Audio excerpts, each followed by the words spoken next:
amigos do Covil Rubro Negro, tudo bem com vocês? Nesta quarta-feira, dia de Zumbi da Consciência Negra, o Flamengo venceu o Cuiabá lá na Arena Pantanal 2-1 de virada no sufoco, mas ajudou a terminar o mês de forma bastante positiva.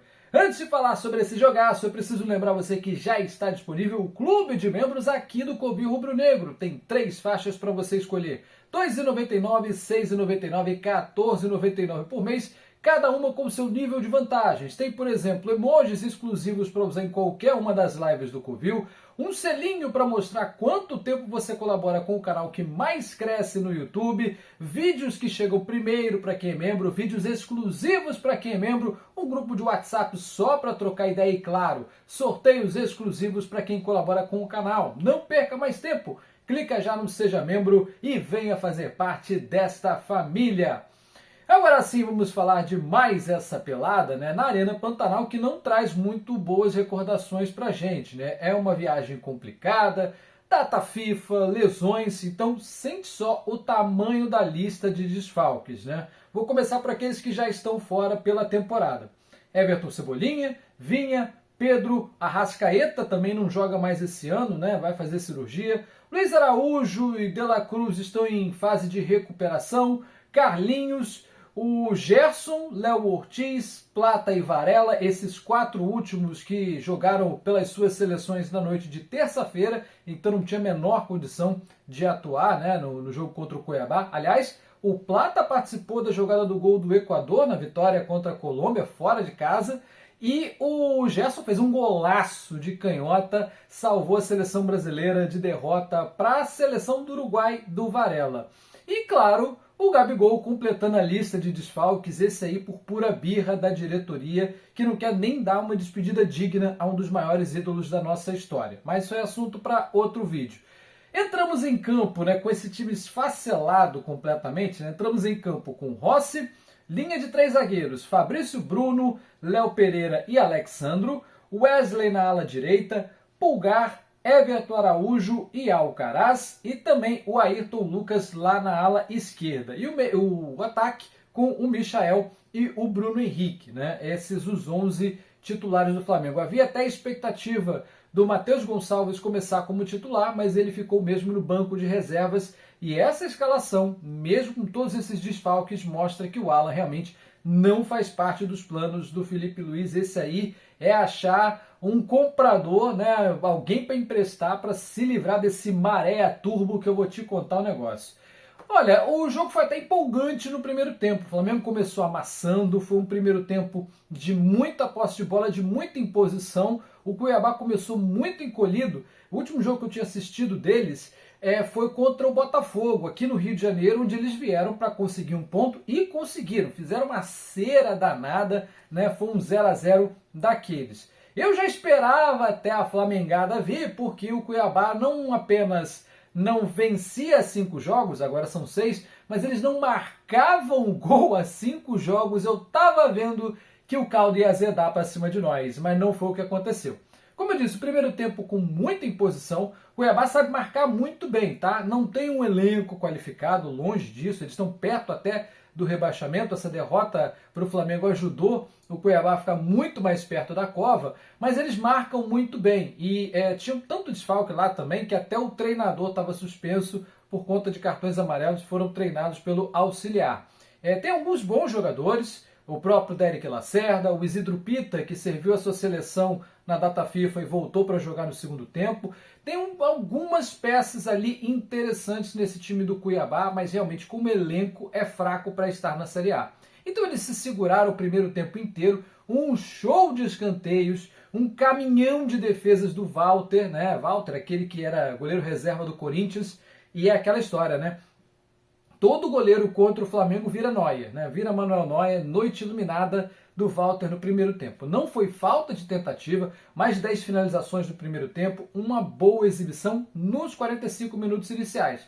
Só que aí veio o intervalo, o Felipe Luiz optou por não mexer, mesma coisa o Julian Tobar, o auxiliar lá do Cuiabá, e a postura foi diferente. O time da casa veio para cima no segundo tempo, porque empate para eles era a mesma coisa que derrota. Estão precisando tirar mais de 8 pontos agora, se bobear, para o primeiro fora da zona de rebaixamento e está faltando só 4 rodadas, né? Então, o empate para eles não servia de nada e eles até abriram o placar no segundo tempo, depois das nossas substituições. O Felipe Luiz ali aos 11 do segundo tempo, ele tira o Ayrton Lucas e o Alcaraz para as entradas de Matheus Gonçalves e Guilherme, né? Então ele desfaz a linha de 3 zagueiros, bota o Alexandro para sua posição original de lateral esquerdo e mexe no meio-campo. Tanto o Guilherme quanto o Matheus Gonçalves têm características de meio para frente, né? O Matheus Gonçalves é um pouco mais ofensivo até que o Guilherme, crias da base. O banho de água fria foi justamente no minuto seguinte, né? 2 minutos depois, o Cuiabá abrir o placar. Num contra-ataque, jogada pela esquerda, o Derek Lacerda aposta a corrida com o nosso Usain Bolt, Fabrício Bruno, que diz que ninguém pega ele na corrida. Pois é, tá caçando o Derek Lacerda até agora. E ele vai, entra na área, chuta cruzado, Rossi não podia fazer muita coisa e o Cuiabá abre o placar. Ali era o meu grande temor, porque se com 0-0 eles já estavam muito satisfeitos, entre aspas, né, no primeiro tempo, com 3 pontos na mão, o Cuiabá ia fazer cera, ia colocar até o presidente, a família do presidente deles em campo. Mas não deu tempo. O Flamengo tem uma reação muito rápida e 3 minutos depois, numa jogada pela ponta direita, persistência do Bruno Henrique, tem que ser ressaltada, brigou muito pela bola, fugiu de falta, foi até a linha de fundo e cruzou para que o Guilherme, nossa cria da base, primeiro jogo dele no profissional. Ele já tinha sido relacionado algumas vezes, mas não saiu do banco de reservas. Dessa vez saiu do banco para decidir ali por volta dos 19 do primeiro tempo. Então o Flamengo conseguiu empatar rapidamente, o jogo ficou muito igual, ficou muito bom, aliás. Aí o Cuiabá começou a fazer substituições, como eu disse, veio o Isidro Pita, né, que atuou pela seleção paraguaia na data FIFA, não podia jogar os 90 minutos, atuou ali no segundo tempo, um excelente centroavante, ó, sinceramente, na moralzinha, eu traria Isidro Pita para 2025. Num cenário sem Gabigol, o único centroavante que o Flamengo tem se chama Carlinhos, e a gente viu muito bem o que o Carlinhos é capaz de não fazer nessa temporada. Então, sinceramente, se tiver baratinho, traz o Isidro Pita, que pelo menos para compor o elenco é uma boa solução. Não estou dizendo que ele vai ser o maior artilheiro do Flamengo, da história do Flamengo, a maior camisa 9 da nossa história, não, longe disso. Mas enquanto o Pedro está se recuperando, nosso único centroavante se chama Carlinhos, que veio da 4ª divisão e não representou nada nesse ano de 2024.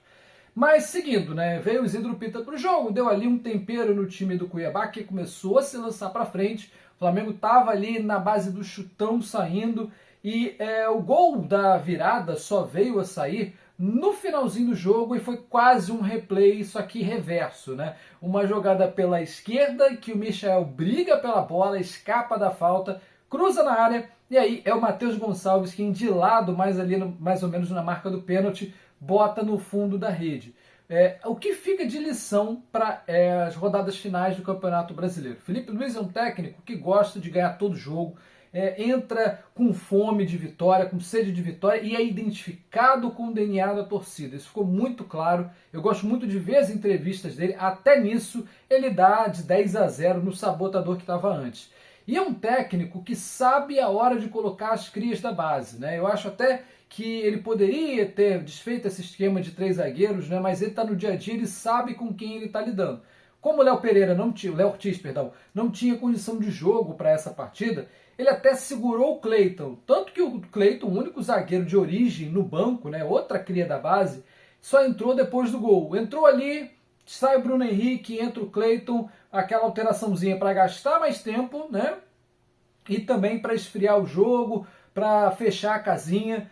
Uma pena, o Cleiton teve pouquíssimos minutos para demonstrar o seu futebol, é um menino que precisa ser desenvolvido, mas o Felipe Luiz, eu volto a dizer, ele trabalhou nesse ano com o Sub-17, Sub-20 e profissional, foi campeão mundial com esse Sub-20, então ele tem esse elenco na mão, ele sabe o potencial a desenvolver de cada um e os meninos estão ganhando espaço. O Everton Araújo já é nosso titularíssimo, né?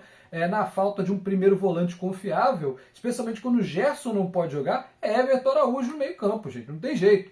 Né? A mesma coisa, o Matheus Gonçalves está galgando o seu espaço, agora com infelizmente a saída do Gabigol vai ter mais espaço o Matheus Gonçalves, ele não é centroavante, mas ajuda muito. Não jogou bem hoje, tá? Não gostei da partida do Matheus Gonçalves, Fez ali o primeiro gol o segundo gol do Flamengo, gol da vitória, decisivo, ok, mas eu não gostei da partida dele, entrou um pouquinho disperso, dá para melhorar, a gente sabe que ele tem potencial para isso, hoje parecia que não ia ser a noite dele, mas aos 40 e todos do segundo tempo foi lá e decidiu a nosso favor. Bom, Fabrício Bruno tanto cavou em reclamações com a árbitra Edna Alves, que conseguiu seu terceiro cartão amarelo, portanto ele está fora do jogo contra o Fortaleza na próxima terça-feira. A gente vai fechar esse mês de novembro, né, com duas vitórias em cima do Galo, né, uma vitória no Brasileirão em cima do Cruzeiro, um empate contra o Galo pelo Brasileirão, que ficou aquele empate com sabor de derrota porque dava para ter vencido semana passada. Essa vitória em cima do Cuiabá, e ainda que perca a semana que vem para o Fortaleza, é um mês muito positivo, e eu não estou falando só do título da Copa do Brasil.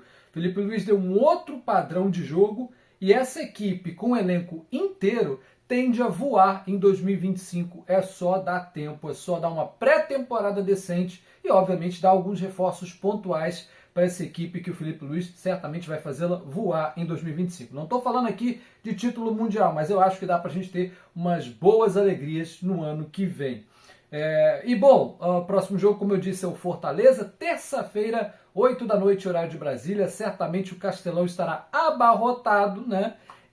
Inclusive de rubro-negros, né? A nação do Nordeste vai se fazer presente mais uma vez e estaremos aí na caça, quem sabe pelo segundo, pelo terceiro lugar do Campeonato Brasileiro, porque estamos vivos, né? Esse jogo contra o Fortaleza dá para dizer que é um duelo direto, valendo a terceira colocação do Campeonato Brasileiro. Para eles, vale Libertadores, né? Estão aí em polvorosa, vão jogar ainda nessa rodada contra o Fluminense, mas certamente em casa eles vão abarrotar o estádio para tentar ganhar do Flamengo. Vai ser um jogaço na semana que vem. Um grande abraço a todos, bom final de semana e até a próxima. Tchau, tchau!